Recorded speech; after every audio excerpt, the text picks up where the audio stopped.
안녕하세요. 이번 시간에는 사랑의 대화법 2차시입니다. 이번 시간에는 일상대화 엿보기 그리고 대화의 형식에 대해서 말씀드리려고 합니다. 일상 속에서 우리가 사용하고 있는 언어는 사랑의 언어일까요? 그냥 지금의 언어로 살아왔지만 아무 일 없다고 말씀하실 수 있으실까요? 과연 내 자녀는 나의 말에 상처받은 적이 없다고 확신할 수 있나요? 만약에 스스로는 괜찮았다고 하실지라도 주변 사람들이 내 말에 상처받은 경우가 있을지도 모른다는 생각으로 이 시간 내 말투를 한번 되짚어 보는 시간 되시면 좋겠습니다. 오빠와 여동생쯤으로 보입니다. 두 사람의 대화입니다. 오빠가 짐이 너무 많지 않아? 괜찮겠어? 라고 말했습니다. 그런데 동생이 내가 애기냐? 이렇게 말했습니다. 어떤가요? 오빠의 말은 특별한 말투가 아닌 이상 사랑의 말이라고 짐작됩니다. 그런데 동생이 내가 애기냐라고 하는 말은 음성이 없어도 그림상으로 표정이 웃고 있어도 빈정거림으로 들립니다. 저만 그런가요? 이런 대화가 기분이 좋을 때는 아무 문제가 없습니다. 그러나 상대가 지쳐 있거나 기분이 좋지 않을 때는 마음에 탁 하고 걸려버리는 것이지요. 앞서 말씀드린 존중하는 태도는 모든 인간관계에서 기본입니다.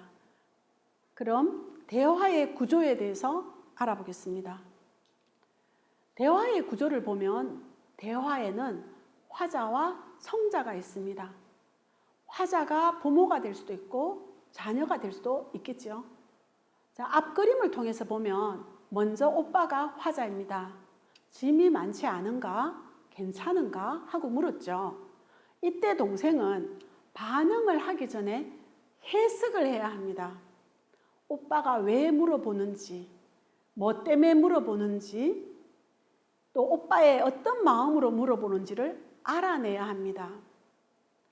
아마 짐작컨대 동생이 어려서 내가 들어줘야 할까? 아니면 어리긴 하지만 스스로 할 수 있겠지? 하는 생각으로 재차 확인해 봤을 수도 있습니다. 이런 이유라면 동생을 굉장히 아끼는 오빠의 마음을 읽을 수 있겠습니다. 그렇다면 동생이 이렇게 말하면 안 되겠지요? 내가 애기냐? 네. 최소한 괜찮아. 걱정해줘서 고마워 정도는 나와야 합니다. 그래서 대화를 할 때는 상대방의 욕구를 이해하는 것이 굉장히 중요합니다. 자, 자녀의 말과 자녀의 감정에 대한 이해를 한번 알아보겠습니다. 만약 자녀가 아빠 이것 봐요. 내가 비행기 만들었어요. 라고 할 때 이 자녀의 욕구는 어떤 것일까요? 자기가 비행기를 다 만들었으니까 굉장히 만족하는 느낌, 그리고 아빠로부터 인정받고 싶은 마음, 또 칭찬받고 싶은 마음이 있을 겁니다. 그리고 본인이 또 만들어서 굉장한 성취감도 가질 수 있습니다. 이런 감정을 읽어내면 아빠는 어떻게 반응해 줘야 될까요? 와, 대단한데? 라고 나오셔야 됩니다. 혹은 굉장하구나. 이야, 이렇게 벌써 비행기를 다 만들다니, 우리 아들 벌써 많이 컸는데? 이렇게 얘기해 줄 수 있습니다. 그런데 이 감정을 모르면 아빠는 어떻게 얘기할까요? 아빠 이것 봐요. 내가 비행기 만들었어요. 라고 할 때 잘했어. 착하네. 라는 정도의 반응을 보일 수 있습니다. 혹은 그 순간 아빠가 굉장히 지쳐 있거나 피곤해 있다면 저리가 이럴 수 있습니다. 자, 이럴 때 자녀는 굉장히 감정의 상처를 입게 되죠. 다음 한번 볼게요. 핸드폰이 없는 사람은 나밖에 없어. 우리 반 애들 전부 다 자기 핸드폰 가지고 있단 말이에요. 라고 말합니다, 아이가. 부모의 철학으로 우리 가정은 절대로 뭐 초등학교 때 핸드폰을 사주지 않는다라든가 뭐 중학교 2학년 될 때까지는 못 사준다라든가 이렇게 부부가 합의돼서 안 사주는 가정들이 있습니다. 저는 괜찮다고 생각합니다. 그런데 이제 이런 아이의 투정을 언제든지 들을 각오는 하셔야겠죠. 자, 그러면 아이가 이렇게 투정을 하면 그 아이의 욕구는 어떤 것일까요? 아이는 어떤 감정으로 이런 말을 하게 될까요? 한번 보겠습니다. 핸드폰을 가지고 싶은 욕구가 있죠. 당연하지 않습니까? 친구들 다 있는데 나도 갖고 싶죠. 이거는 인간의 아주 기본적인 욕구입니다. 이 욕구조차를 무시하시면 안 됩니다. 욕구를 무시하지 않는다는 것은 핸드폰을 바로 사준다는 것하고는 거리가 있습니다. 자, 또 그다음 소외감이죠. 친구들 다 있는데 나만 없어요. 굉장한 소외감 느낄 수 있죠.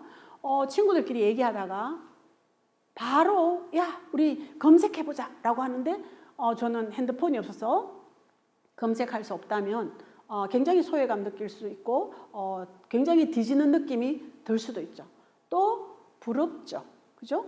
당연합니다. 부럽죠. 그리고 핸드폰을 사주지 않는 부모님이 굉장히 원망스러울 수도 있습니다.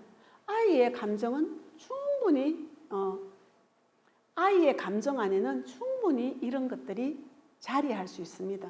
우리는 이것을 인정해 줘야 합니다. 그렇다면 핸드폰이 없는 사람은 나밖에 없어. 우리 반 애들 다 있는데 나만 없단 말이야 라고 할 때 아이고 네가 정말 핸드폰을 갖고 싶은 모양이구나. 아니면 너희 반 아이들이 다 핸드폰 가지고 있는데 너만 없으니까 굉장히 소외감 느끼는구나. 아니면 부럽구나. 최소한 첫 마디는 이렇게 시작하셔야 된단 말입니다. 그죠? 자, 두 번째 볼게요. 세 번째입니까? 세 번째 볼게요. 에이, 재미있는 게 하나도 없어. 이렇게 얘기합니다. 그럼 보통 어머니들은, 부모님들은 이럴 때 뭐라고 하십니까? 재밌는 게 없기는 왜 없어? 책 보면 되지 라고 얘기하십니다. 네. 부모님들 입장 바꿔 생각해 보십시오. 부모님들 재미없을 때 책 보기가 쉽던가요? 물론 책을 굉장히 좋아하시는 부모님은 그럴 수 있지만 대부분의 부모님들은 부모님 자신도 힘듭니다. 너무 쉽게 아이의 말에 반응하지 마시고 텀을 두시고 아이의 욕구를 먼저 찾으시면 좋겠습니다.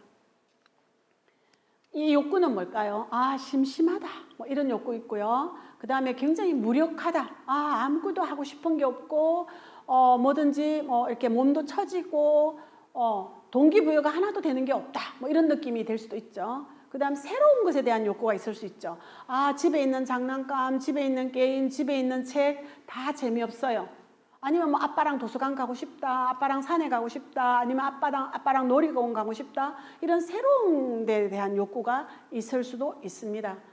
그리고 이런 경우 있죠. 아이가 어릴 때는 함께 놀아주기를 기대합니다. 엄마나 아빠들은 저기 장난감 많으니까, 저기 책 많으니까, 저기 놀 거 많으니까 네 가서 놀아. 아니면 형제가 있으면 너희들끼리 놀아. 이렇게 얘기하실 수 있는데 아이들 입장에서는 엄마랑 함께 놀고 싶다. 아빠랑 함께 놀고 싶다. 이런 욕구를 가질 수가 있습니다. 이럴 때 재미있는 게 없기는 왜 없어? 이렇게 반응하시면 대화가 안 됩니다. 네 번째 한번 보겠습니다. 아빠 내버려 두세요. 언제부터 나한테 신경 썼다고 그러세요? 비교적 앙칼진 목소리로 아이가 얘기합니다. 아빠는 되게 당황스럽죠. 그죠? 예, 모처럼 내가 큰 밥 먹고 아이에게 사랑과 관심을 좀 표현하려고 했잖아요. 근데 이런 반응을 받으면 아빠 또한 굉장히 어른이시지만 당황스럽습니다. 그러나 당황스러운 내 감정을 조금 밀쳐두시고 그렇게 말하는 아이의 욕구를 먼저 헤아려 보시면 그것을 대화로 풀어나갈 수가 있습니다. 아이는 어떤 욕구를 가지고 있을까요? 네. 그동안 신경 쓰지 않았던 아버지가 갑자기 애정을 표현하는 것에 아이들은 혼란스럽습니다.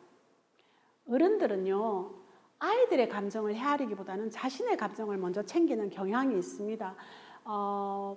엄마들도 그러시지만 아빠들이 좀 더 이런 경향이 더 많은 것 같습니다. 그렇지 않은 아빠들한테는 죄송합니다. 네. 대부분의 아빠들은 평소에 자녀에게 조금 무관심하시다가 어느 날 문득 깨달은 바가 있습니다. 뭐 강의를 들었거나 책을 보셨거나 아니면 그냥 혼자 생각해 봤을 때 내가 우리 아이랑 좀 친해져야겠다. 아니면 내가 우리 아이에게 좀 더 뭔가 애정을 표현해야 되겠다라는 생각을 문득 하시고 아이에게 훅 들어옵니다. 애정 표현이. 그러면 그동안 그렇게 하지 않은 아빠에 길들여져 있던 아이들은 당황스럽죠. 그래서 그게 부담스럽기도 하고요. 그 다음 혼란하기도 합니다. 그런데 그럼에도 불구하고 아이의 마음에는 고마움도 있습니다. 왜? 누구나 사랑받고 싶고 부모로부터 특별히 인정받고 싶은 욕구는 있기 때문입니다. 그동안 아빠에게 사랑과 인정을 못 받아서 아쉬웠는데 지금이라도 주시니까 얼마나 고마워요. 그러나 그것을 표현하기보다는 우선적으로 드는 감정이 부담스럽고 혼란스럽습니다. 그럼 아빠는 어떻게 하셔야 됩니까? 천천히 가셔야 됩니다. 기다려 주셔야 됩니다. 애정을 꾸준하게 표현하셔서 아이 입장에서도 이제 아빠의 애정을 받는 것이 자연스럽다고 느낄 때까지 아빠는 노력하셔야 됩니다. 지금까지 자녀의 욕구를 알아보는 것에 대해서 말씀드렸습니다. 우리가 이렇게 자녀의 욕구를 알아보기 위해서는 자녀의 말에 바로 반응하지 마시고 살짝 생각을 하셔야 됩니다. 그리고 제가 왜 저런 말을 할까 하고 생각한 다음에 그 욕구를 파악하게 되면 거기에 맞는 반응을 해주셔야 아이의 마음도 열고 대화가 잘 될 수 있습니다. 우리가 일상 대화에 어떻게 우리가 말을 하고 있는지, 대응을 하고 있는지 한번 알아보겠습니다. 첫 번째 상황을 보시면 형과 동생이 서로 자기가 보고 싶은 텔레비전 프로그램을 보려고 싸우고 있습니다. 이럴 때 부모님은 계속 싸우면 텔레비전 꺼버린다 이렇게 합니다. 이것은 경고와 위협을 하는 것입니다. 사실 이 형과 동생이 자기가 보고 싶은 프로그램을 보려고 싸우고 있는데 그 싸움의 근본 동기는 다른 데 있을 수도 있습니다. 그런데 우리는 그런 걸 헤아리기 전에 이미 협박을 해버리죠. 자, 두 번째 상황을 보겠습니다. 고등학생 딸이 말도 없이 나갔다가 1시간이 지나서 들어왔습니다. 무슨 일인지 혹은 안 좋은 일인지 아니면 중요한 일인지 여러 가지 상황이 있을 수 있습니다. 그런데 부모는 묻지도 따지지도 않고 이렇게 말합니다. 도대체 정신이 있니 없니? 말도 없이 나갔다가 지금 오면 어쩌자는 거야? 이렇게 말해버립니다. 이것은 평가와 비판에 들어갑니다. 부모님의 평가와 비판을 받은 아이가 어디 갔다 왔는지 다정다감하게 조목조목 말할 리가 없습니다. 그래서 우리 아이는 말하지 않고 방으로 쾅 들어가 버립니다. 문을 닫고. 이러면 또 부모님의 감정을 자극하게 되죠. 더 이상 대화는 불가능한 상황입니다. 상황 3을 보겠습니다. 친구가 얄밉게 군다고 투덜거리며 앞으로 놀지 않겠다고 말합니다. 이때 부모님은 이렇게 얘기하죠. 그래도 네가 양보해. 세상에 나쁜 아이는 없잖아. 그 친구도 착한 친구야. 라고 말합니다. 도덕적 행동을 요구하는 것, 부모는 이런 것을 가르쳐야 된다고 하는 고정관념입니다. 그 친구와 놀거나 놀지 않는 것은 우리 아이 스스로 결정해야 될 문제입니다. 우리는 굉장히 올바른 것을 가르친다고 생각하면서 이렇게 말하는데 이것 또한 아이에게는 나쁜 영향을 미칩니다. 또 일상대화의 분석을 보겠습니다. 중학생 아들이 가방을 현관에 두고 어디 갔는지 없습니다. 그런데 마트에 가는 길에 아들을 만났습니다. 부모님이 이렇게 말합니다. 아들아, 제발 가서 공부 좀 해라. 너 지금 중학생이야. 고등학교 가면 금방 대학 가야 돼. 라고 말합니다. 틀린 말 아니죠. 그죠? 부모로 살 수 있는 말인 것 같습니다. 그런데 아이들한테는 이 말이 명령조로 들립니다. 아니면 굉장히 부드러움을 가장한 설득조로 들립니다. 두 번째 또 상황을 보겠습니다. 옆집 아이가 성적이 올랐다는 이야기를 들었습니다. 그래서 엄마는 집에 와서 이렇게 말합니다. 옆집에는 성적이 올랐다고 하더라. 너도 제발 성적 좀 올리자. 소리를 지르지도 않았습니다. 화를 내지도 않았습니다. 그러나 우리 아이에게는 굉장히 불쾌한 감정을 줍니다. 왜 그렇습니까? 비교죠. 비교는 어떤 사람도 당하기 싫어합니다.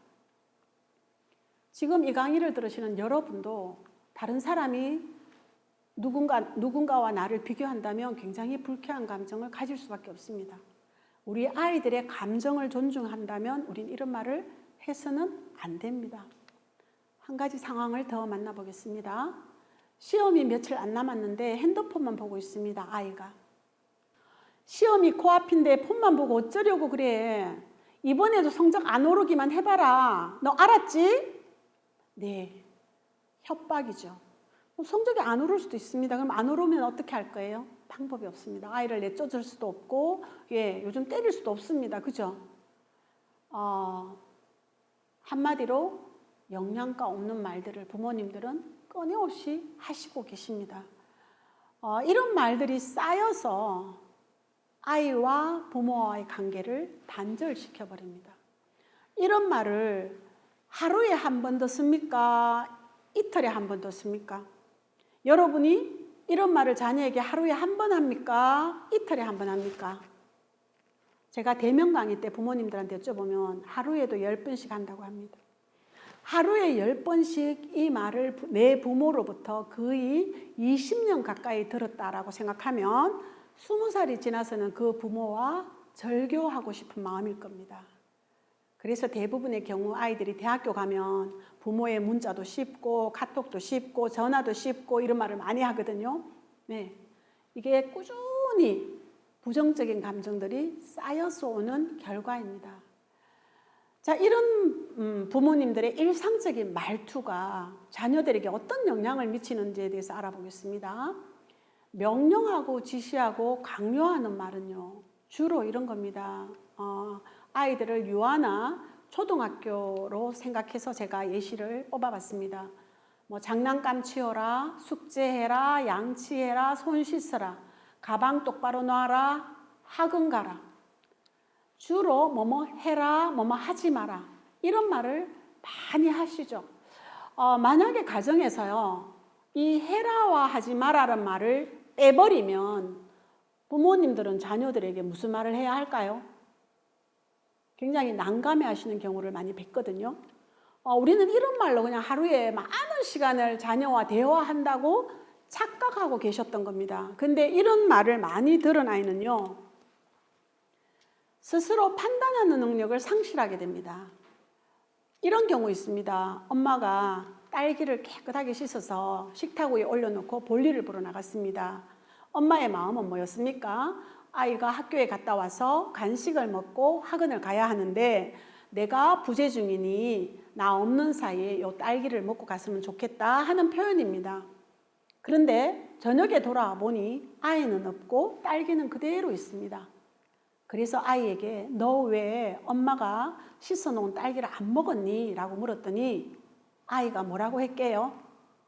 엄마가 먹으라고 안 했잖아. 이렇게 말하더라는 겁니다. 무슨 말이냐면 해라에 길들여져 버리면 어떤 일을 해라라는 말을 하지 않으면 안 하게 되는 겁니다.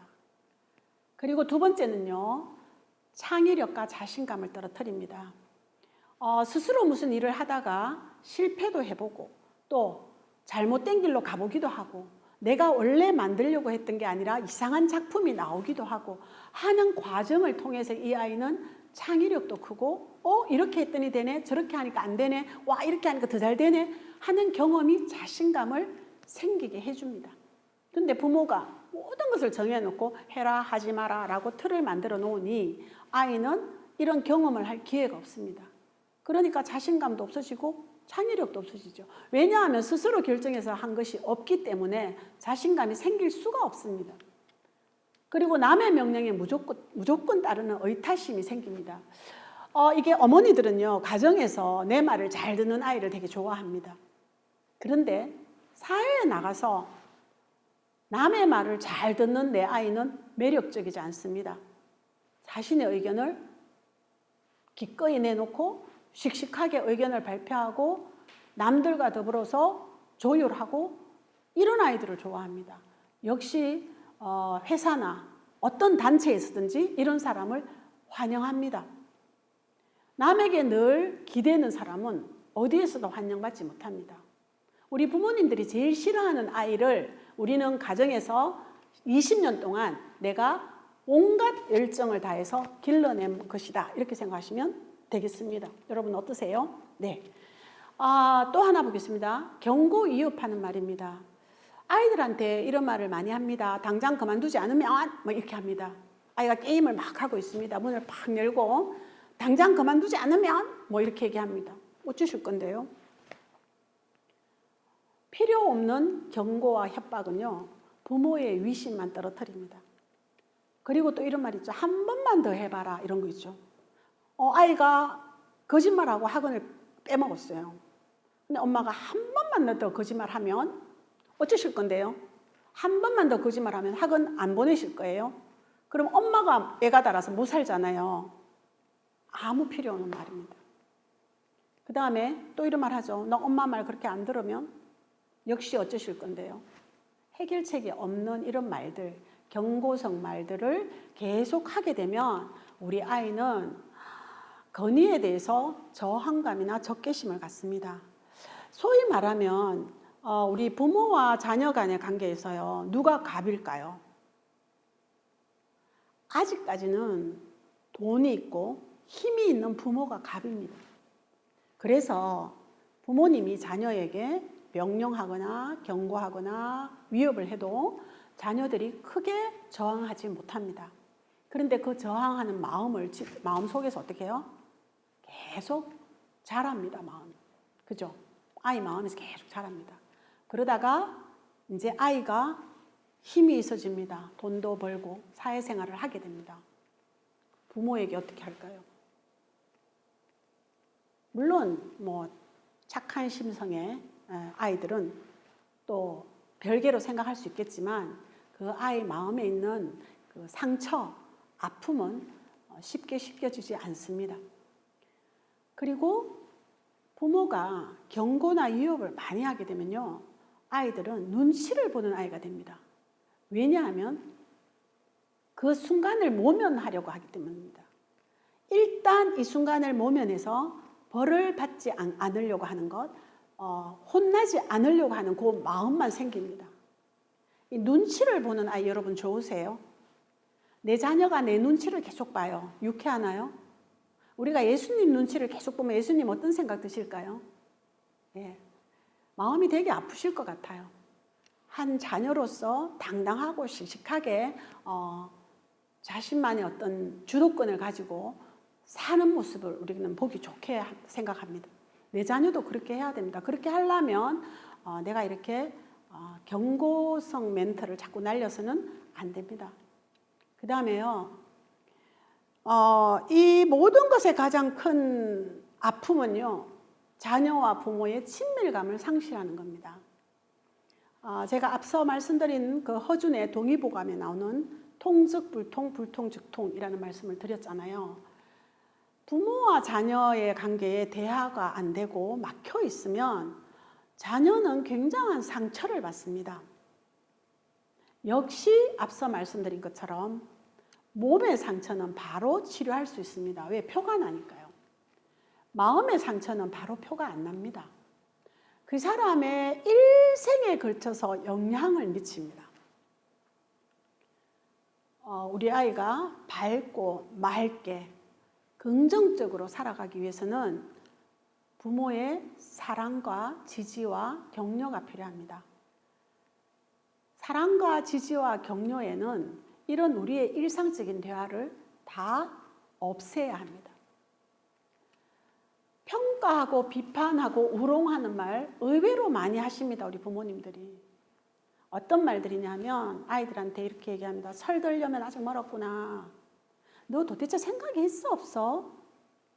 혹은 아이고 이 바보야 이걸 숙제라고 했니? 이런 말을 참 쉽게 하십니다. 그럴 때마다 제가 부모님들께 내가 그 나이였을 때 어땠는지 한번 생각해보라 이런 말씀을 드립니다. 우리가 이런 말 있잖아요. 개구리가 올챙이적 생각을 못한다. 저희들도 똑같습니다. 내가 고등학교 때 과연 철이 얼마나 들어있었을까? 내가 중학교 때 부모 생각을 얼마나 많이 했을까? 생각해보면 나 역시도 굉장히 미숙한 아이였습니다. 이런 말을 많이 듣고 자란 아이는요, 부정적인 평가에 반항하거나 자존심이 굉장히 상하게 됩니다. 그리고 아이가 부모에게 계속 너 도대체 생각이 있니 없니? 너는 어쩌려고 그래? 이런 말을 계속 들으면요, 자기 스스로가 정말 난 형편없구나. 난 역시 별 볼 일 없어. 굉장히 자기 비하적이고 자기 조소적인 사람이 됩니다. 이런 모습의 자녀들을 여러분 원하세요? 절대 원하지 않으시는 거 저 알고 있잖아요. 그죠? 우리 아이가 언제나 당당하기를 우리는 원하시죠. 아이들은요, 자신감을 잃어버립니다. 부모의 사랑을 먹지 못하면. 그리고 적극적인 사고나 행동을 피하게 되고 창의적인 사고를 못하게 됩니다. 또 하나 볼게요. 비교하고 비난하는 말입니다. 옆집 아이는 이번에 1등 했단다. 너는 도대체 뭐니? 뭐 이런 말들. 아니면 동생 좀 봐라. 이런 말들요. 누나 반만큼이라도 해보렴. 자, 여러분 이 말 중에요, 동생 좀 봐라?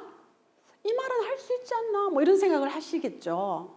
그런데 동생은요, 누구 몫이에요? 부모인 내 몫입니다. 그런데 먼저 태어났다는 이유로, 사실 먼저 태어난 것도 나의 선택이 아닙니다. 부모의 결정이어서 내가 먼저 태어난 거죠. 근데 나보고 부모가 해야 될 역할을 나에게 아무 부탁하는 멘트 하나 없이 명령조로 나에게 맡겨지는 것, 애들은 굉장히 부당하게 생각합니다. 여러분 이렇게 생각하겠죠. 어머니들은 내가 지를 이만큼 애써서 키우는데 그 동생 하나 못 봐주나?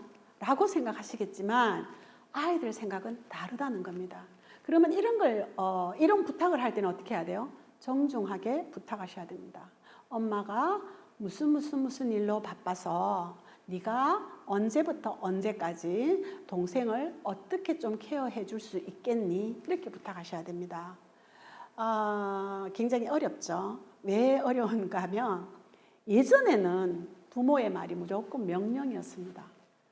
자녀들은 부모에게 어떤 대꾸도 할 수가 없었습니다. 저 역시 그렇게 자랐습니다. 아버지가 팥을 매주라 하면 네라고 하는 가정에서 자랐습니다. 근데 시대가 바뀌었습니다. 제가 부모의 바른 교육관에서 유연성 말씀드렸습니다. 그 시대에 맞는 유연성을 갖는 것도 부모의 능력입니다. 이런 말을 계속 받으면 우리 아이들은 어떻게 될까요? 부모의 말에 반감을 갖게 됩니다.